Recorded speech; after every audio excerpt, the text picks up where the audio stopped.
Я Ірина Бекешкіна, соціолог. Працюю в Інституті соціології і є директором Фонду демократичні ініціативи. Це аналітичний центр, який є майже ровесником нашої незалежної України. Він існує більш ніж 20 років. І весь цей час я займаюся проблемами демократії, як в теоретичному, так би мовити, і в практичному плані. Отже, що таке демократія?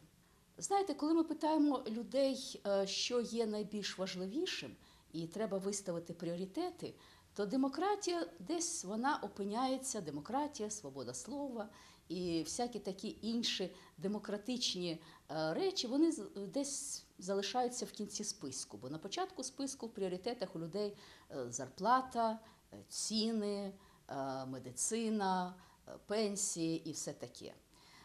І тому виникає питання, а нащо нам взагалі демократія? Чому так багато про неї говорять і для чого вона потрібна? Знаєте, я ще більш гостро, може, скажу. Одного часу ми в Одесі з нашими закордонними колегами обговорювали проблеми демократії. Потім взяли гіда, хотіли показати Одесу, але замість того, щоб роздивлятися Одесу, ми знову продовжували наші суперечки. І жінка-гід прислухалася до нас, і я її спитала, а що ви про це думаєте? І вона сказала, democracy could not be eaten. Демократію неможливо з'їсти. Демократія є це десь таке, знаєте, нематеріальне і чи потрібне. Отже, давайте поговоримо, навіщо нам потрібна демократія і чи можна її, грубо кажучи, з'їсти. Чи вона має не просто демонстративний, символічний зміст, і чи є з неї практична користь. Знаєте, якщо подивитися на список країн найбільш заможних, то практично всі вони демократії. Якщо подивитися на диктатури і недемократичні країни, то вони, як правило, бідні. Чому демократія має стосунок до добробуту і до кращого життя? Демократія була винайдена давніми греками, багато що було там винайдено, це вважається колискою сучасної цивілізації. І це була пряма демократія. Тобто, коли люди збиралися, голосували і більшістю приймали рішення. В історії такими компонентами демократії славилися міста, де було магдебурзьке право. Якщо не вдаватися глибоко в історію, то в Україні теж були такі елементи демократії. Давайте згадаємо Казацькі республіки, коли гетьманів обирали, а царів, до речі, не обирали ніколи. Тобто і в нашій національній українській традиції теж є традиції демократії.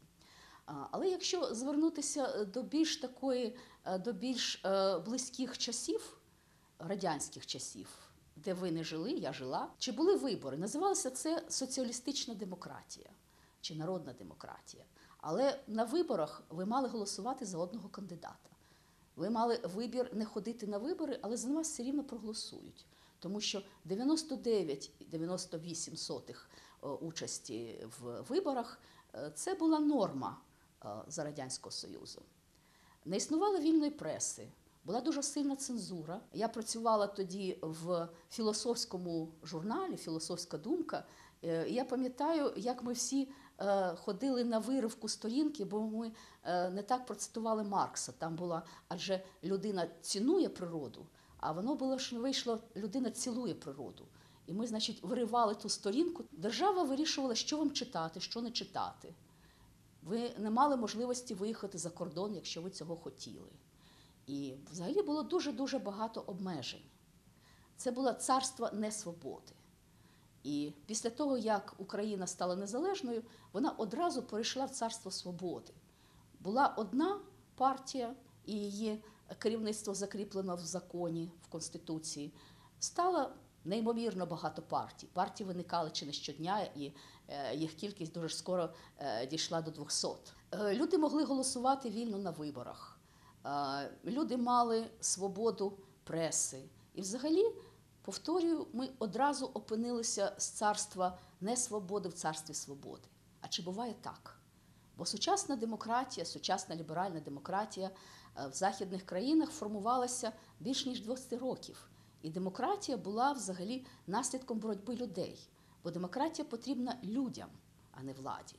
Тому що демократія, вона й перекладається так: демос – це народ, кратія – це влада. Це влада народу, це можливість народу впливати на владу. І ця можливість відвоювалася крок за кроком. А у нас так вийшло, що воно було просто подаровано одразу. І, звичайно, саме тому наша демократія не могла одразу наповнитися тим змістом і виконувати ці функції, яка вона повинна виконувати. Поступово із демократичних механізмів начебто випаровувався їхній реальний зміст. Партії – так. Свобода вибору на виборах – так. Але хто утворював ці партії? Партії часто утворювалися навколо лідерів і не мали ані чітких програм, ані чітких взагалі якихось механізмів реалізації програм. І вибори перетворилися на аукціон обіцянок. На наступних виборах виявилося, що влада просто не в змозі виконати ці обіцянки і голосують за наступних, голосує більше. Якщо проаналізувати наші вибори, вони найбільше, звичайно, з одного боку, вони найбільше задовольняли вимогам демократії, тому що вони були справді змагальними, і справді люди мали обирати, і начебто бачили, з кого обирати, але завжди перемагала опозиція, тому що люди голосували за недійснені обіцянки. Але хто в цьому винен? В цьому винні легковажні виборці. І у владі немає нікого, принаймні у законодавчій владі, кого б ми, виборці, не обрали на виборах. Це ще гірше сталося з такими неодмінними компонентами демократії, як судова влада. Судова влада все більше підпорядковувалася владі іншій. А для чого людям потрібна судова влада? Взагалі, судова влада – це, може, найважливіший компонент демократії, тому що розсудити повинна незалежна інстанція. І такою інстанцією, яка стоїть на сторожі закону, є судова влада. Отже, наша демократія була напівдемократією, це називається така гібридна демократія, є такий термін в політології, гібридна, яка поєднувала елементи справжньої демократії, працюючої демократії, перш за все вибори, коли люди могли обирати, і компонентів, які не спрацьовували як компонент демократії. Тобто Україна була класифікована як напіввільна країна і напівдемократія, така транзитивна демократія, демократія, яка стає в процесі становлення. Під час виборів 2004 року тодішня влада намагалася сфальсифікувати вибори і взагалі відмовити Україні в тому, щоб вона була хоча б електоральною демократією, виборчою демократією. Люди збурилися, люди відстояли своє право мати демократичні вибори. Після перемоги Помаранчевої революції ми мали вільні засоби масової інформації, ми провели вільні, майже ідеально проведені вибори 2006-2007 року, і ми мали дуже багато свобод. Не було утиснень громадських організацій, тобто люди були вільними. Але чи стала Україна тоді демократичною, справді демократичною? Загалом демократія має дуже багато визначень, але найбільш принципових можна виділити три.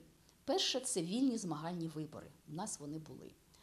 Друге – це свободи, різні свободи. Свобода утворювати партії, свобода утворювати громадські організації, свобода виходити на мітинги і демонстрації, свободи засобів масової інформації. І третє – це дуже важливо – верховенство закону, верховенство права. Це дуже важливий компонент. Мені дуже подобаються слова Адама Міхника, який свого часу сказав, що демократія не сводиться до свободи. Демократія – це свобода, яка вписана в верховенство закону. Якщо свобода не обмежується традицією або законом, вона перетворюється в хаос і, зрештою-решт, у право сильного. Власне, те і відбулося. І перемога Януковича на наступних виборах значною мірою була зумовлена тим, що свобода, яку люди отримали, не була введена в верховенство права і закону. І людям набридли хаос, людям набридла некерованість, вони заважали сильної руки. Власне, підтримка демократії перед виборами Януковича спустилася до найнижчої точки, до 38%. Люди хотіли закону і порядку. Можу сказати, що вже через півроку такого порядку в лапках, а підтримка демократії як найбільш бажаного типу устрою зросла на 15%. Люди знову захотіли демократію. Взагалі, ті роки після Помаранчевої революції Україна являла собою неймовірного кентавра. Що я маю на увазі? Вона була єдиною країною в світі, яка сполучала високий рівень свобод і високий рівень корупції. Такої країни не було жодної в світі. Якщо подивитися на різні рейтинги, то серед вільних країн, до яких тоді належала Україна, не було жодної країни з таким рівнем корупції. І навпаки, серед країн з високим рівнем корупції не було жодної демократичної країни. Чому? Тому що корупція – це і є порушення закону. Корупція – це взагалі має пряме відношення до тієї кишені, до того з'їсти демократію, про яке ми говорили. Уявіть собі, що ви берете участь, ви бізнесмен, ви берете участь в якомусь тендері. І ви кращі, і ви знаєте, що ви кращі. Але ви не перемагаєте, тому що хтось дав хабаря. Наступного разу ви знаєте, що ви не кращі, але ви дали хабар і ви перемогли. Якщо перемагають за хабар, то перемагають гірше. І суспільство взагалі зупиняється в своєму розвитку і починає деградувати. Власне, це те, що у нас відбувалося в останні роки. Під час Януковича всі ці процеси створення корупційної системи знизу до верху відбувалися взагалі, набули такого майже закінченого характеру. Його відмова від європейського вибору і вибір на користь інтеграції з Росією, він був логічний. Росія належить до клубу вічних президентів. Подивіться, взагалі члени Митного союзу і взагалі ті країни, які орієнтуються на Росію, там немає чесних виборів. Там президенти сидять більш ніж 20 років. Очевидно, цього захотів Янукович. Але цього не захотів народ України. Майдан, який за європейський вибір, він був в тому числі і за те життя, яке встановилося в Європі, і які європейці здобули десятиріччями, якщо не сторіччями боротьби, в тому числі і за допомогою демократії. Тому що демократія – це не самоціль. Демократія – це інструмент людей впливати на владу і брати участь в прийнятті рішень.